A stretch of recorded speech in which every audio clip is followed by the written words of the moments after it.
we were discussing about the loom. Loom is the machine where fabric or cloth is made. So this was the line diagram of loom machine. This is the actual machine.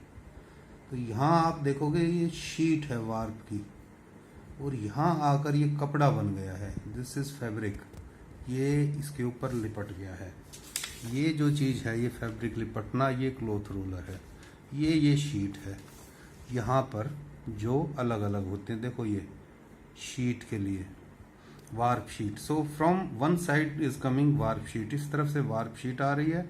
ये sheet दो हिस्सों में बढ़ गई है, एक ऊपर दिख रहा है एक नीचे है. यहाँ से वेफ्ट इंसर्ट हुई है फैब्रिक में, फिर उसको आगे पुश किया है, ये कपड़े के साथ लग गई है. तो शेडिंग क्या हुआ, ये शीट बनना और ये शीट बनना. इसको देखोगे. अच्छा, हम बात कर रहे थे हील्ड शाफ्ट की. ये देखो ये हील्ड शाफ्ट है. इसके अंदर ये पतली पतली हील्ड लगी हुई है और ये ऊपर ऐसे बंधी हुई है. तो हील्ड शाफ्ट जो हम बात कर रहे थे, ये हील्ड शाफ्ट थी, ये हील्ड आई थी. इसके अंदर नीचे यहाँ आई होगी, उसके अंदर से ये निकल के धागे आ रहे हैं वार्प यानी लेंथ वाइज. तो dividing of this warp sheet into two layer is called a shed. Shed मतलब शेड बनना, छाया.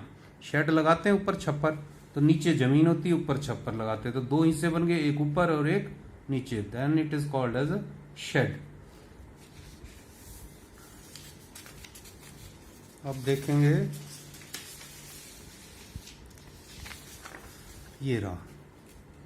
देखो ये वार्प बीम है.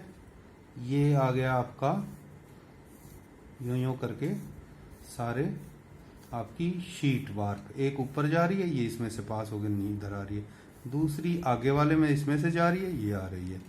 ये शेड बन गया. देखो ये शेड, ये फिर यहाँ से ये मुड़ गया यहाँ, फिर ये यहाँ से. इस शेड के बीच में से ये पिकिंग शटल जा रही है और ये धागा डलने के बाद ये वाली चीज़ है जो ये आगे पुश होएगी, ये शटल उधर निकल जाएगी. यहाँ एक बार इधर आएगी, एक बार इधर. ये इसको पुश करके यहाँ कपड़े पर ले आएगा. ये जो शाफ्ट है, और देखो ये हील्ड है, ये हील्ड शाफ्ट है और ये आई है. इसके अंदर से धागा निकल रहा है. इसे कह सकते हो ये शाफ्ट है, ये हील्ड है और ये इसकी आईज हैं. इसमें देख रहे हो तो ये हील्ड शाफ्ट है एक्चुअल में, और ये इसमें हील्ड लगी हुई है, आई इसमें नजर नहीं आ रही. तो first is type of motion. If we say it is first motion is shedding. It is dividing of the warp threads or lengthwise thread into two layers. One is below, another is up. This is a shed. Shed मतलब छाया. यहाँ कोई नीचे जमीन है, ऊपर कोई बैठा है, उसके ऊपर एक शेड है. तो ऐसे ही दो लेयर हो गई. तो shedding is dividing of warp sheet into two layers. One is above and one is below. इसके अंदर से पिक और वेफ्ट पास होगी. और कर लेना इसे. Picking is insertion of weft or pick into this shed, into the shed from one side to another side. इस साइड से जाएगी, यूं गई, उधर आ गई. फिर इसको बीट अप किया. इधर देखोगे तो ये शेड बन गया, ये पिक इंसर्ट हो गई और ये बीट अप हो गए to the fell of the cloth. Beat up is pushing the last pick. ये वाली लास्ट पिक, आखिरी जो पिक डली है, inserted to the fell of the cloth. कपड़े के फेल मतलब जहां कपड़ा खत्म हो रहा है, गिर रहा है. Pushing. These are primary motion. ये तीन मोशन सेम सीक्वेंस में, शेडिंग फिर पिकिंग फिर बीट अप, ऐसे होगा तो आपका कपड़ा ये बन गया. यहां पर एक ऐड हो गई पिक, बट ये यहां इकट्ठी हो जाएगी. पिक बार बार भरती जाएगी तो यहां इकट्ठी हो जाएगी. So what should we do, we should move this cloth roller. इसको लपेटना है और यहां से लपेटोगे तो इसको खोलना है. लपेटने को कहते हैं टेक अप. इसने टेक अप किया.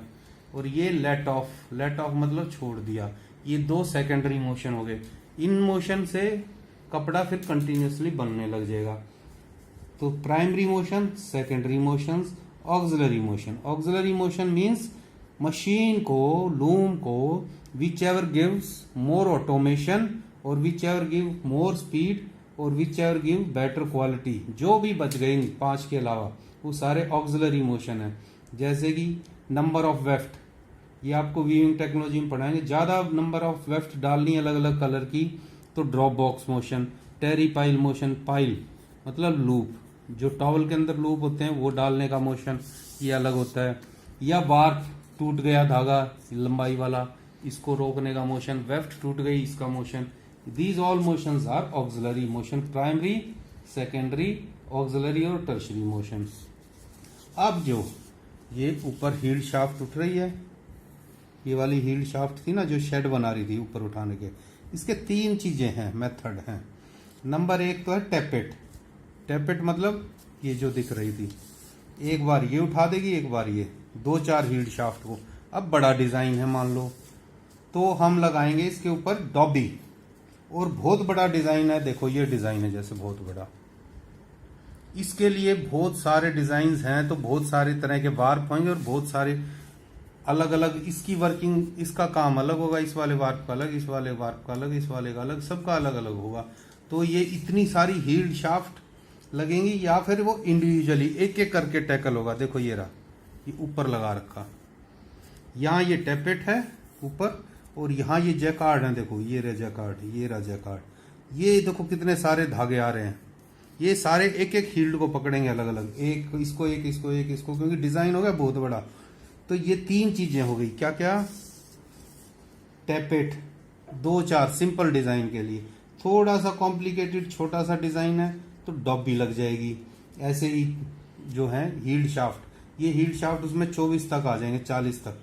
और जैकार्ड बहुत बड़े डिजाइन के लिए ये शेडिंग करेंगे, तीनों में से एक चीज लगी होगी शेडिंग के लिए, ऊपर चलाने के लिए। और ये डिजाइन डालेंगे, यही डिजाइन कौन सा डलना है कौन सा नहीं डलना, this is what is taught in fabric structure, यानी फैब्रिक का स्ट्रक्चर कैसे बनना है। अब ये तो हो गया शेडिंग के हिसाब से, 3 तरह की शेडिंग होगी। ऐसे 2 तरह की पिकिंग हो गई। पिकिंग शटल से हो गई, पुराने टाइम में शटल होती थी बड़ी, उससे करी, ठीक है, हैंडलूम में या पावर लूम में या ऑटोमेटिक। लेकिन शटल होती थी 200 ग्राम की, उसमें पर्न लगती थी, पर्न होती थी 50 ग्राम की। ये देखो ये पर्न रखी हुई, ये बिल्कुल पतली सी, इतना धागा आता था, इसके ऊपर भारी सी शटल, वो हैवी हो जाती थी बहुत ज्यादा। इसीलिए फिर शटल लेस लूम्स आए, भाई बिना शटल के सिर्फ धागा चलाना। रेपियर, हवा से धागा चलाना, पानी से धागा चलाना। पानी से चलेगा, इंसर्ट होगा वहां जैसे कि पॉलिस्टर जो पानी ना सोखे, बाकी जगह एयर जेट लूम्स चलेंगे। तो एयर जेट ज्यादा चलते हैं क्योंकि मैक्सिमम नंबर ऑफ यार्न या धागे या कपड़े पानी चूसते हैं जो हम पहनते हैं, इसलिए वाटर जेट लूम्स चलते हैं कम। तो ये बेसिक सी चीज है, ये वीविंग टेक्नोलॉजी में ज्यादा बताई जाएगी आपको एलोबरेट करके। बेसिक ये है कि कोई प्राइमरी क्वेश्चन आ जाए तो यहाँ रिवीजन के लिए है।